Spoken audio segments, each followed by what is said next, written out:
Hi, my name is Bob Woodhouse. I'd like to welcome you to the Masshouse development. I'm the customer care manager and I'd like to just give a demonstration of the kitchen. If we walk over to here, we've actually got a bank of grid switches that act as isolators for all of the appliances. Without the switches in place, the appliances will not work.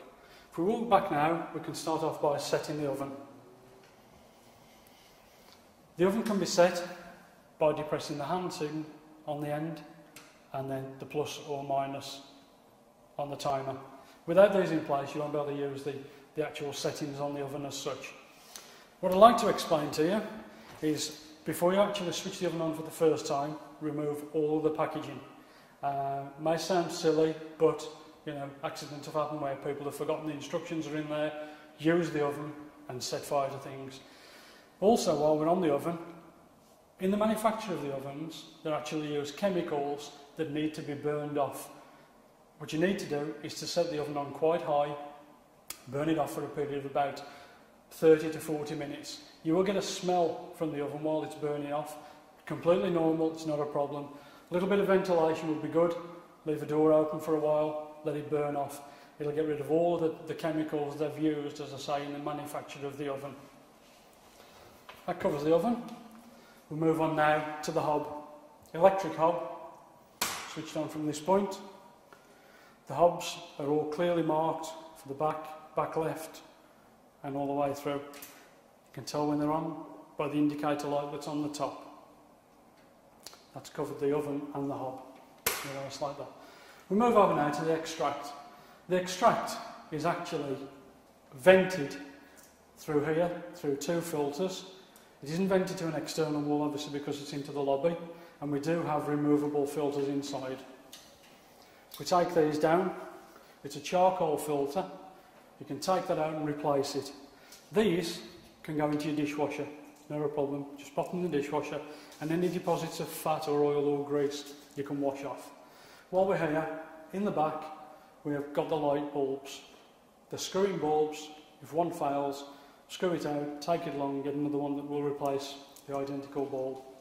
I'll pop those back and I'll just talk you through the operation of the cooker hood. Switch on the left hand side is for the lights, and then we've got fan settings then. Single fan, second, third, and just to isolate it. With the stainless steel, it just wants wiping over with warm soapy water. Don't use anything abrasive that will scratch it or harm the finish on here. Just warm soapy water. No scourers or wire wool or anything like that. The same with the cooker hood as well. Just like to explain to you with regards to the maintenance. The handles again, and also the cupboards, the insides and the shelves, just to wipe over with some warm soapy water, not too wet, and dry them off. The shelves are adjustable, so it'll match whatever height as you want with cereals or whatever you need to put in them, so there are adjustable shelves. We move over now to the sink and the drainer. Again, the same with the stainless steel. All we will say is no scourers and no abrasive cleaning. All you need again is just warm soapy water. If we look underneath the sink, we can actually see all the pipe work. It's actually got a multi-waste that's in here, which means it can take all the other appliances that are attached to it. This side here is actually the connection for the dishwasher, and the dishwasher water is turned on from this point. It's actually turned, when it's in line with the pipe, it actually opens the flow of the water. Turn it back 90 degrees, it'll shut the water off. This one is the dishwasher, and the one on this side is actually the washing machine. That virtually takes care of it. We don't fit a shelf in the bottom of the base unit on the sink, because the amount of pipe work in here, it would just reduce the strength of the shelf. The washing machine is located next to the sink. Obviously with that you'll just have to refer to your instructions for what wash cycle it needs to go on, whether it's delicates, whites, cottons, whatever. As I say, it's all plumbed through, and the disposal is through underneath the sink. On this side, you actually have the dishwasher. Again, remove all the packaging before you use it the first time. Make sure you read all the instructions, pop in the salts, and whatever you need to put into, obviously to use it for the first time. It'll actually program it through on the top. Again, just refer to your instruction manual.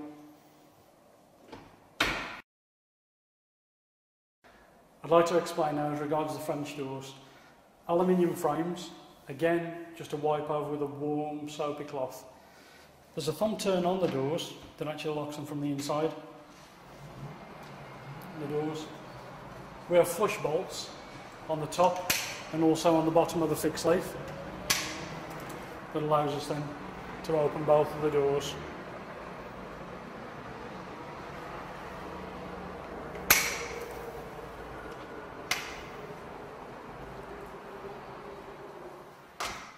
And lock the door by means of the thumb turn.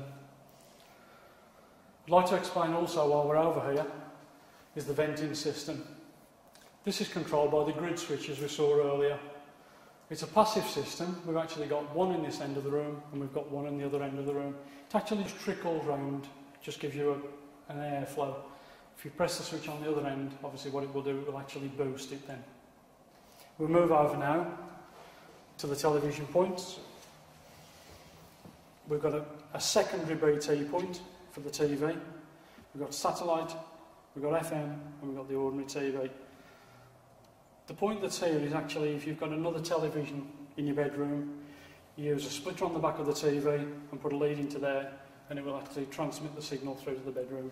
I'd like to move on now and actually show the operation of the windows. This is a tilt and turn window that actually allows ventilation. If you move the handle up onto 90 degrees, it allows the top of the window to open out. That you could leave during the day just to give ventilation to the room. If you want the window open all the way, we actually push it back to, turn it through another 90 degrees and open the window that way. This actually gives you a chance to clean the window from the inside of the room. What is important is you keep the actual channel down here clear from any grit or debris.